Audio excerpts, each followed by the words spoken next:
I'm so very excited. Jude. Tony. Wow, it's so good to meet you. It's so good to see you. And look at this beauty. What do we have going on? Well, this is our Kodiak 100 model, manufactured here in Sandpoint, Idaho. It's one of our, I think, number 7 that we painted in-house. And it's a short takeoff and landing airplane. Just it's an amazing little product. Sandpoint, Idaho. Who'd have thunk it? Yeah. Coming here, I live in South Florida. Coming here, I was like, I'm so excited. I've never been to this part of the world. I've heard gorgeous things about it. And I walk in, and I'm going, wait a second. You can have a work-life balance at the same time. I can go hiking, I can enjoy nature, and we can make this? Yeah. Tell me what sets you guys apart here at Kodiak. What sets these planes to be really that desired plane? Because I know you have a backlog. I know people are trying to get them. You actually went up in your backlog during COVID because of the desire to have these planes. What sets you guys apart? Mainly just the durability of the plane.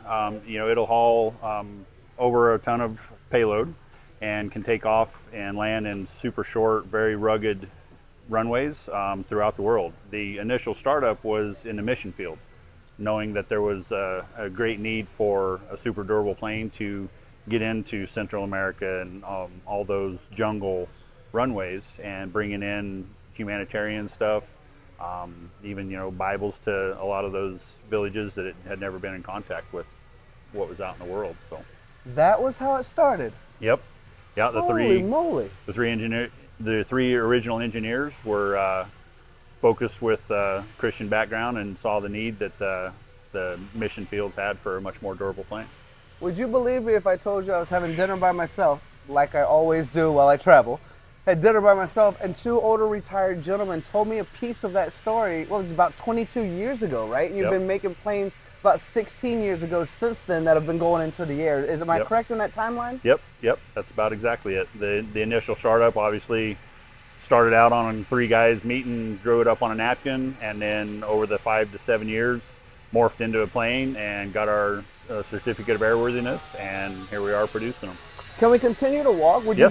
Are you open to allowing the audience to see more of how this plane is being made? Most definitely. I'd love to show you guys our plant. This is an amazing place. Let's take a walk, Jude. So as we're walking, first thing, because you've already got me excited, I guarantee you there's some machinists out there doing the same going, are you hiring? We are most definitely hiring.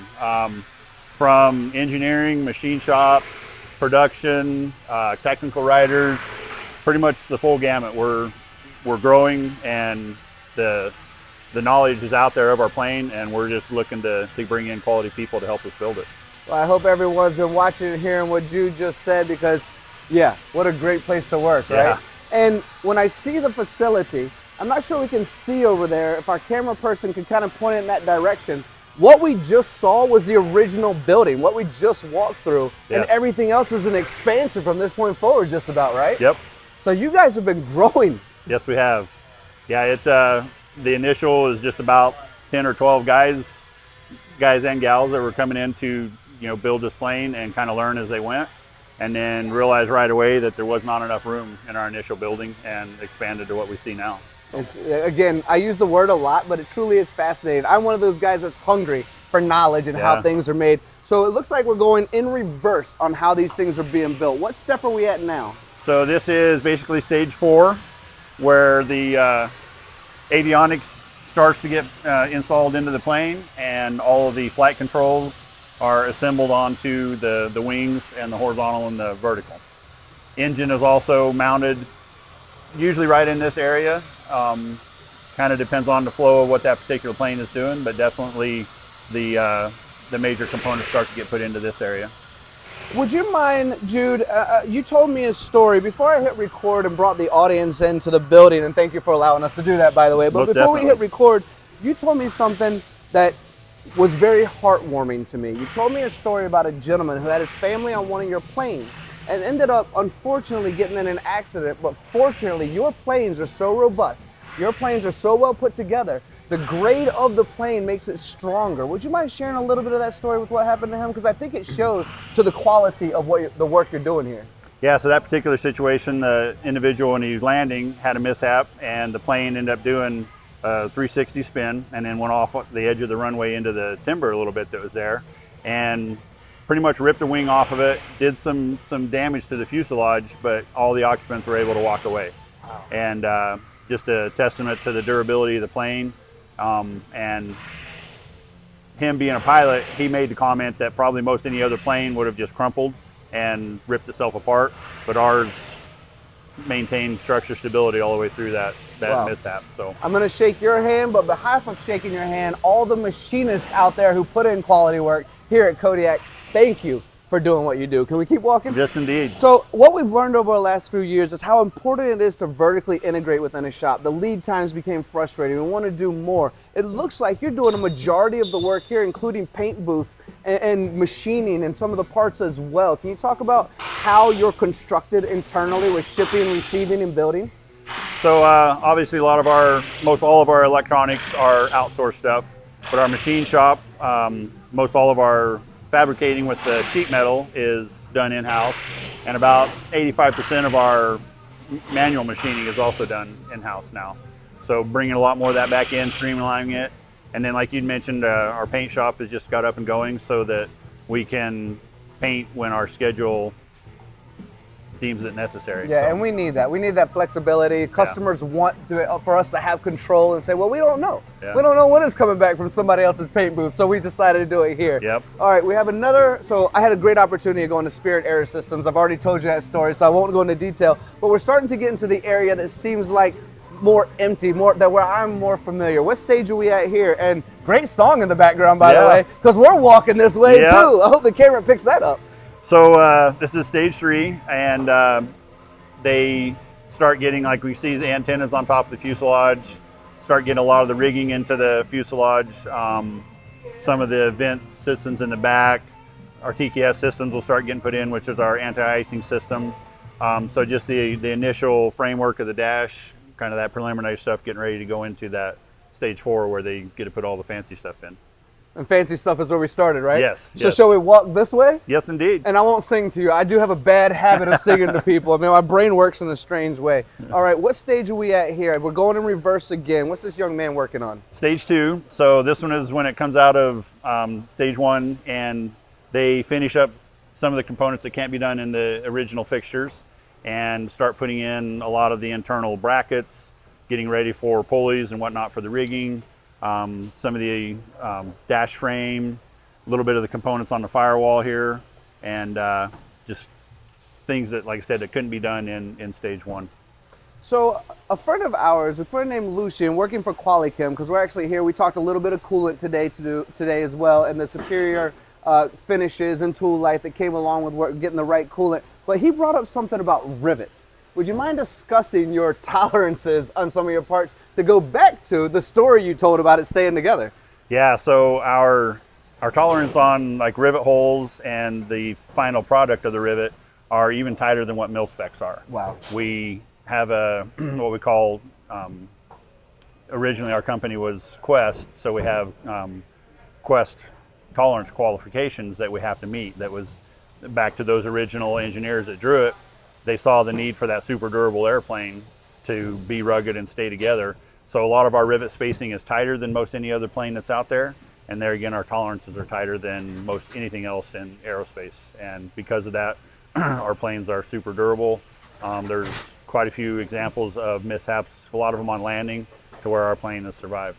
Wow, that's impressive. Thank you for doing that as well. Yeah. Let's walk toward the Tier 1 area and over toward the machining area as well. And while we do that, would you mind discussing with the audience some of your current clients? I mean, it was really cool to me to hear about firefighters. And you told me a story about being able to pinpoint even like a cigarette pack or something on the ground while spinning around it. Could you share a couple of your current clients and what your planes are able to do and what they're utilizing it for?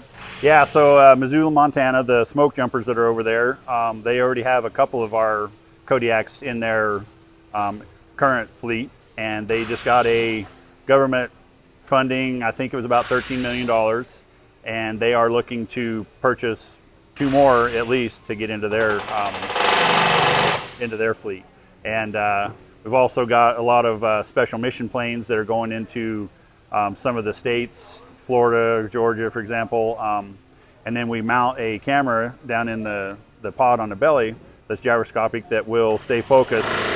And our plane has such slow flight capabilities that it can turn a circle and keep that that camera focused on whatever it needs to be focused on. So a lot of the states are using them for, you know, fire surveillance, human surveillance if need be, and then also, you know, they haul around 8 people with 2 pilots so they can transport people and get them into rough areas if they need to. So wow, let's continue walking. Yep.